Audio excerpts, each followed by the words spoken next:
Drive Home Reviews podcast, where I review the movies that I have just seen as I am driving home from the theater. And folks, I get it.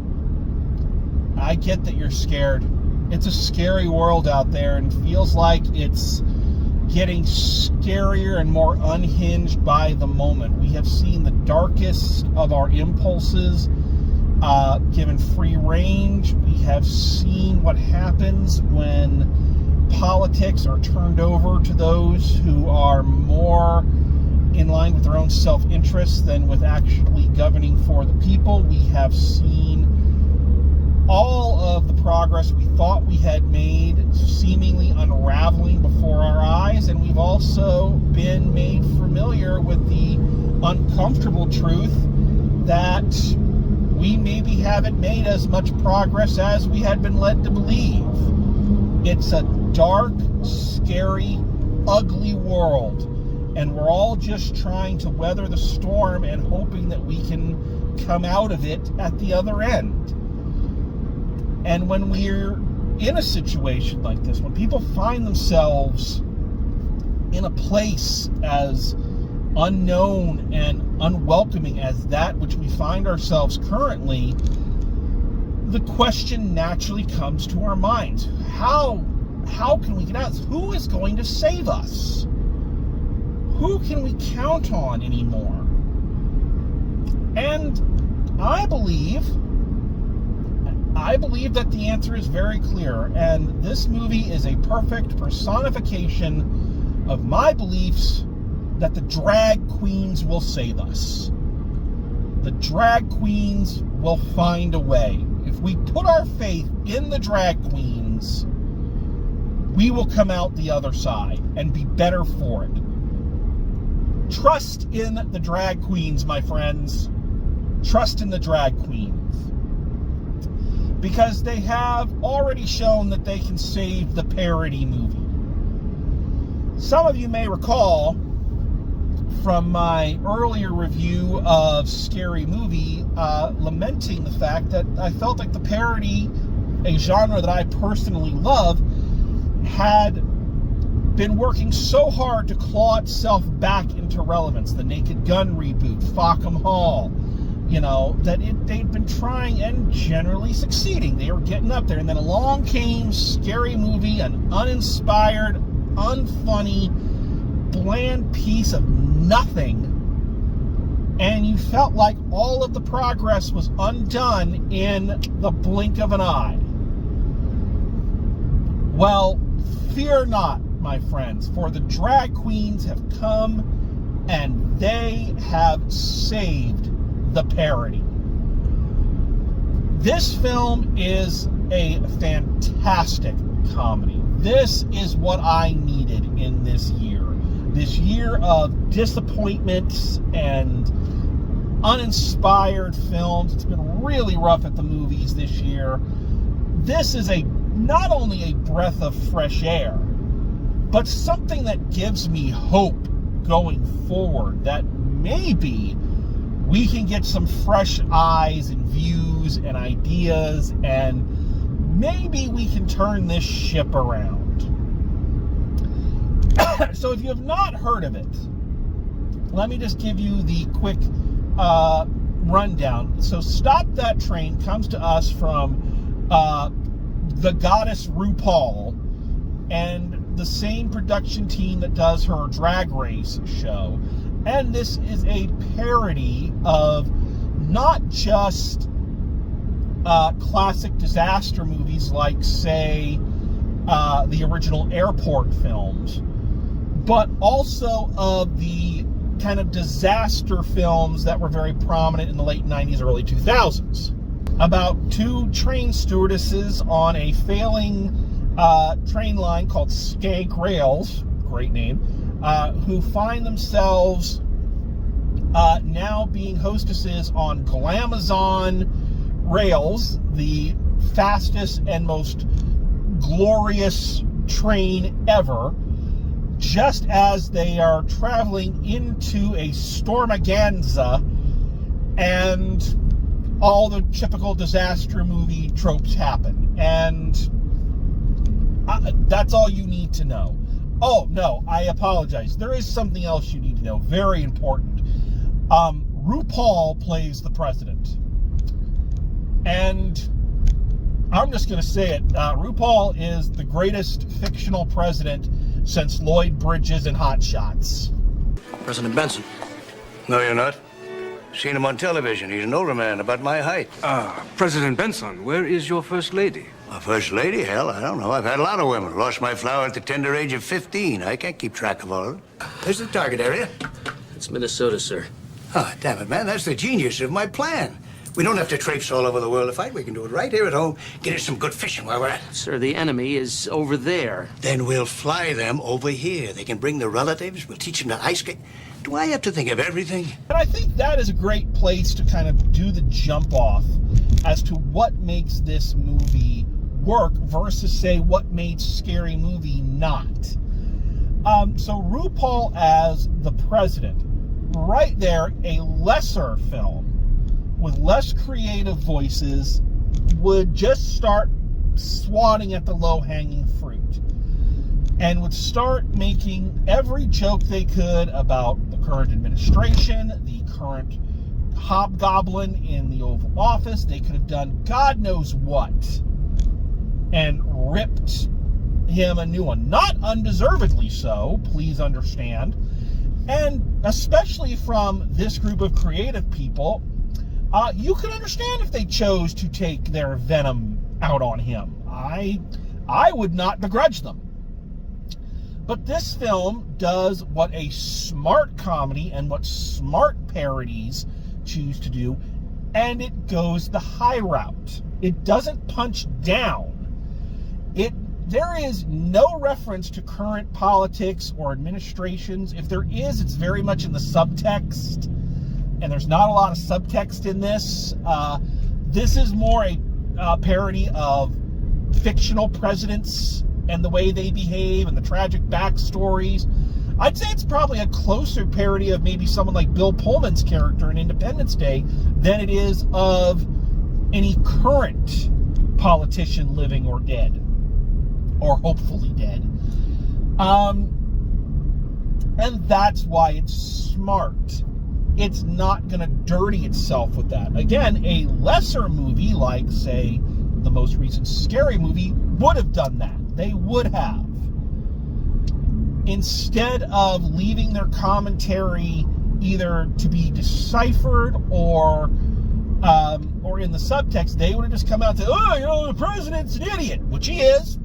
They're not. You can't fault them for lying. But that's all they would basically do, is do the, "Oh, you know, here's a thing that you see, and therefore you recognize it, and therefore it's funny," which for some reason qualifies as a joke in this day and age. Who marries the man she just met? It's true love! Whoa! If you wear a dress and you have an animal sidekick, you're a princess. Were you poisoned? No. Cursed? No. Kidnapped or enslaved? No. Are you guys okay? Should I call the police? Do you have daddy issues? I don't even have a mom. Neither do we! I understood that reference.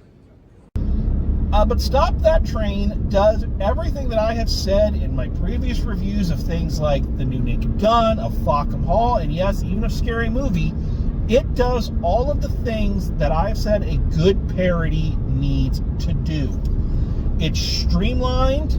It keeps the jokes coming. It is not dependent on one type of joke. It has every type of joke. It has sight gags. It has pop culture references. It has wordplay. It has funny faces and mugging. It has people reacting to things in an unrealistic and yet completely sincere, straight-faced way. It has characters who are all hilarious, but don't act as if they are in a comedy. They act as if they are in a real movie or a real situation. And so therefore, when they break out and say something, outrageous, when Chris Parnell as the conductor comes on to do the opening, welcome aboard, and goes off on this long rant about how he was a heroin addict and his wife won't let him see his kids, and he's doing it in that same, tone of voice and inflection that any airplane pilot uses when you come on, it's a fucking laugh riot. You know, when the stewardesses on Glamazon, instead of doing your basic, you know, put the belt buckle in and pull it tight, do a song and dance about sit down and shut the fuck up, and do it completely sincerely, it fucking works. It is hilarious. And all of the actors, everybody, this is clearly a movie where everybody on board got the assignment. They knew what they were doing, they knew what their job was, and they did it perfectly. Everybody who's in this movie is fantastic. Special shout-outs have to go out to our two leads, played by drag queens Jujubee and Ginger Minge. Yes, that's her name. Who play kind of almost like a Romeo and Michelle kind of dynamic, two best friends who always want to, you know, do everything together, and they get on board the train, you know, and these two kind of ditzes have to save the day, and of course the other stewardesses are like the mean girls. They're phenomenal. All of them are great, but these two, they carry the movie. They're the emotional center of it, and they do a phenomenal job. They're hilarious. They work great with each other. You truly believe that they are best friends, and you know, it works. They play it. I apologize for the terminology, but they play it straight. They play the honesty of the characters, and not constantly looking at the camera going, pretty funny, yeah? And that goes through everybody. Special attention has to be given to another drag queen in there, Latrice Royale, who plays a character called Barb, she says at the beginning, I have a lot of jobs, and like she pops up everywhere, and she's just there. Barb may be my new favorite character in anything ever. If Barb showed up just for one scene in every movie I ever watched from now on, I would have no problems.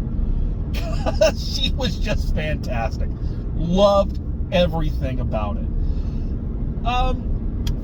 So yeah, in a way, I feel like this is kind of going to be one of my long story short reviews.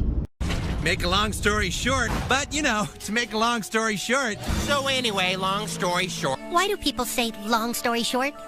They're not making it short, Stan. Simply because this one works, and there's not a lot about it that doesn't work.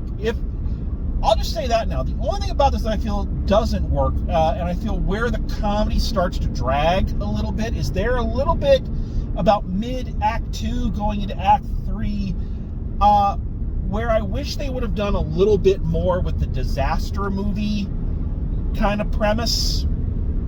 And it feels like they kind of saved the people on the train's reactions to that for almost the end. And I think it would have been funny. They set up a great group, not just of, you know, characters, but of these wonderful passengers, you know, guest stars, each with their own identity and little subplots.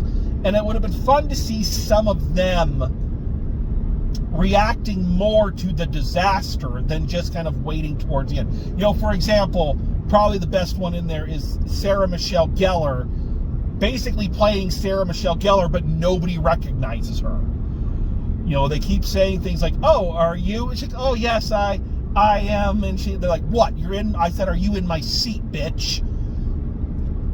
Great. And there's a lot of them in there, and I would have liked to have seen a lot of them react more to the disaster. Like, that's kind of like Airplane works so well, as it introduces all of these different passengers, and seeing them through the disaster is just as entertaining as the actual story.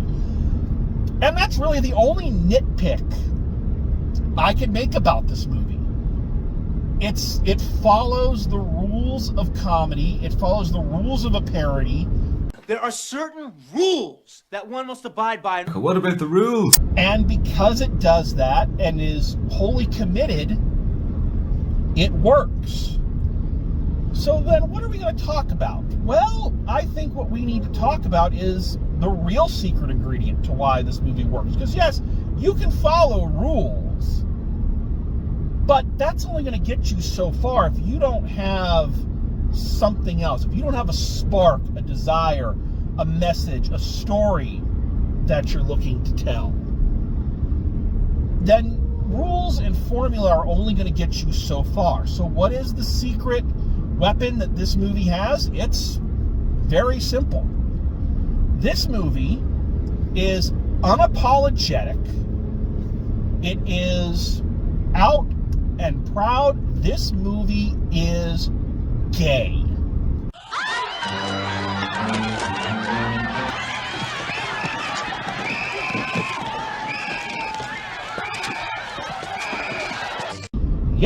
Yes, I know. The gloom and doom mongers would have you believe that that is the worst possible thing that it can be. You hear this a lot these days. Whenever anything comes up where there's diversity, there's inclusion. I've spent so much time fighting for the validity of that Starfleet Academy show against people who are, gay Klingon, the cast is diverse. There is so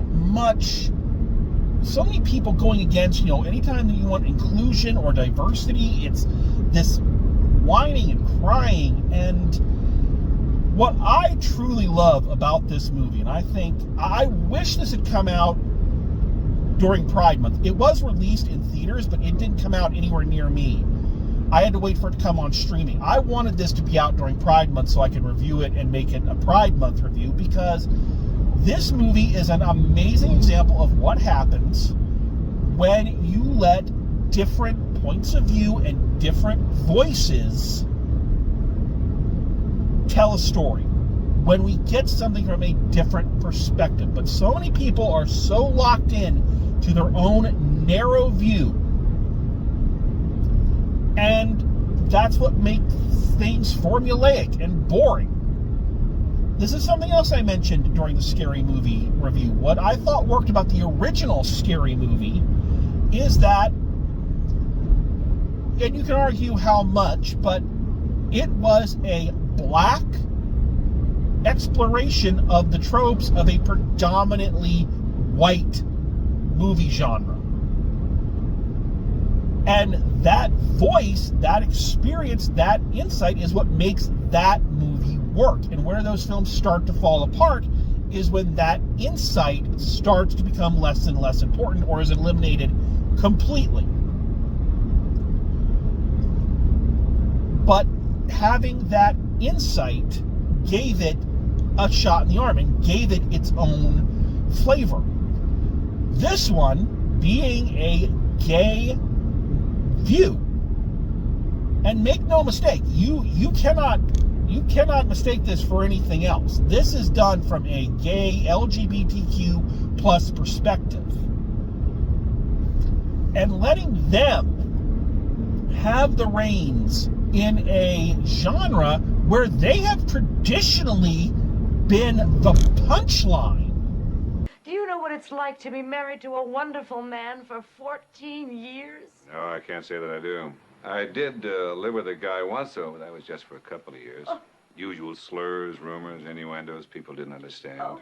Sure, he was a physical education major, but he had a mind. He could think. He wasn't all muscle, all body, all sinewy limbs.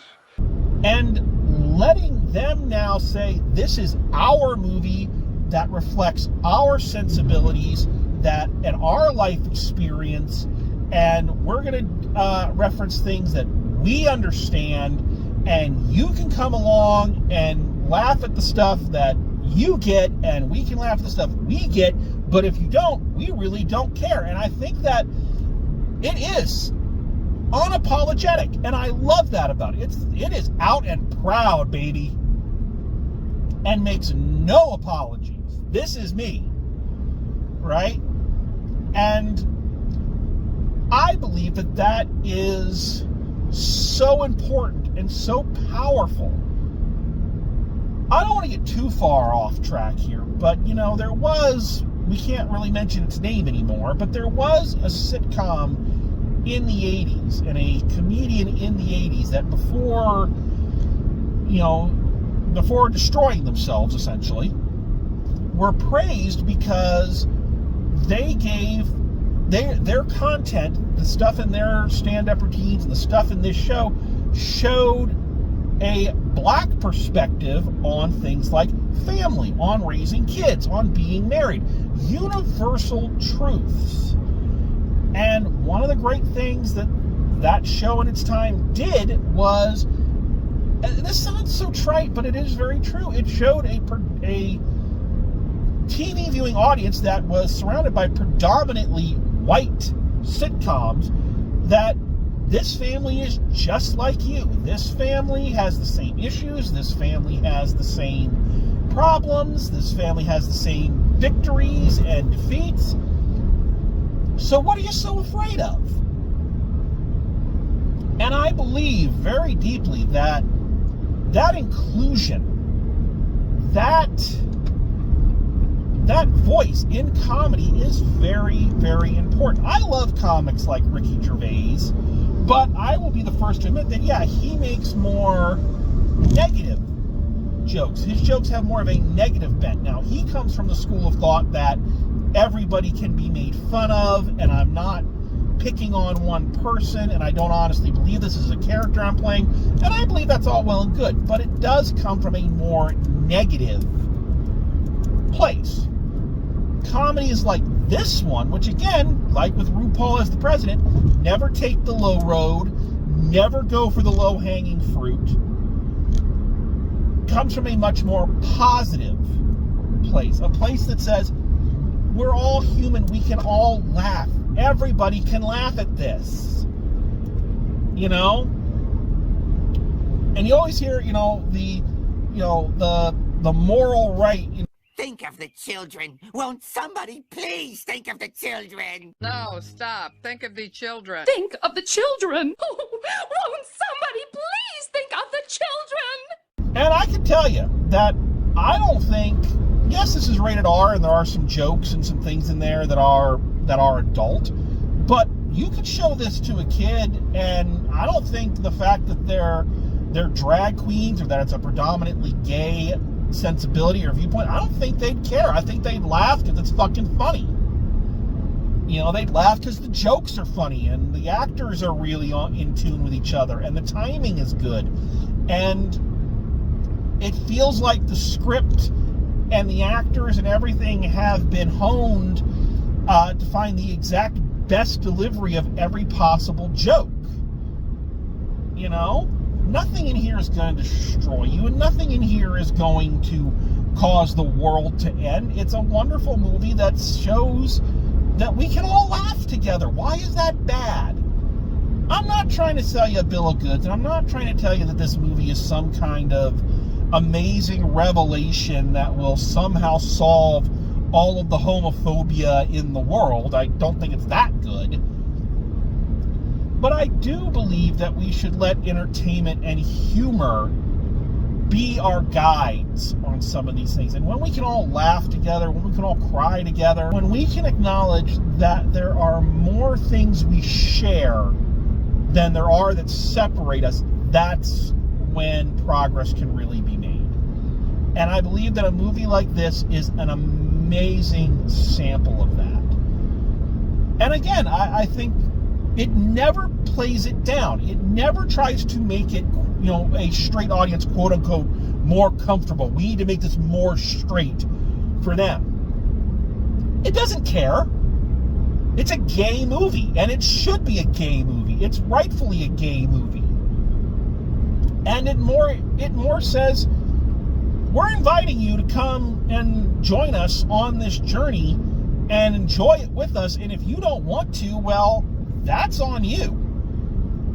We made this for us, and we want you to love it. And I can say, having known many gay, trans, bi people, having been to Pride Month celebrations, that's their basic tenet, is we want you to join us and we want you to accept us, but we're not going to change for you. And we're not going to try to shelter it away to make you more comfortable.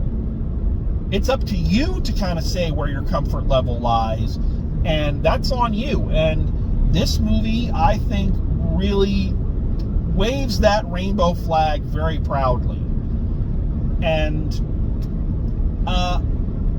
I know I haven't given a full-on review of the movie. And again, you can't really do that with a parody or with a comedy too well, because I can explain to you why jokes don't work, but trying to relate to you why they do is a lot harder. All I can say is I believe that the secret ingredient to this is it is unapologetic, it's itself, and because of that, it's fucking awesome and hilarious. I encourage people, you need to seek this movie out. Not because I think it's going to change your life, but because it's damn funny, made by a group of people who are clearly having the time of their lives making this movie. And that kind of joy is infectious. You can't help but love this movie as much as the creative forces behind it do. I certainly did, and I am so happy that this movie exists. And I can't wait to watch it again and laugh again. My parents and I watched this movie. My 70-year-old straight white parents, who everybody nowadays, they would call boomers, and you're so bigoted. In the same way we watched Don't Be a Menace to South Central and the original Scary Movie, and all three of us laughed our asses off, we were laughing our asses off to this. So, yeah, I think you need to see this movie. Seek it out. Okay, so that's my public service announcement. It became more of a soapbox than it was a review, and I apologize for that. Well, no, I don't. I don't, actually. No, fuck that. I don't apologize. This movie doesn't apologize, and I won't either. So, yeah. No, I'm happy I was up on a soapbox, and I hope you listened. But, yeah, let's wrap this up, because I don't really have much more to say. So, final grade for Stop That Train, it's an A. This is an A movie. It is so fun. It is so fun. It is so funny. It's infectious. It's just delightful. I want you to go watch this movie. Find it, watch it, and laugh your asses off just like I did. Do yourself the favor. You'll feel better at the end for it. Okay. So, there you have it. All right. So, as always, thanks for coming along. Thanks for listening to me rant. And as always, drive safe. And I will see you at the movies.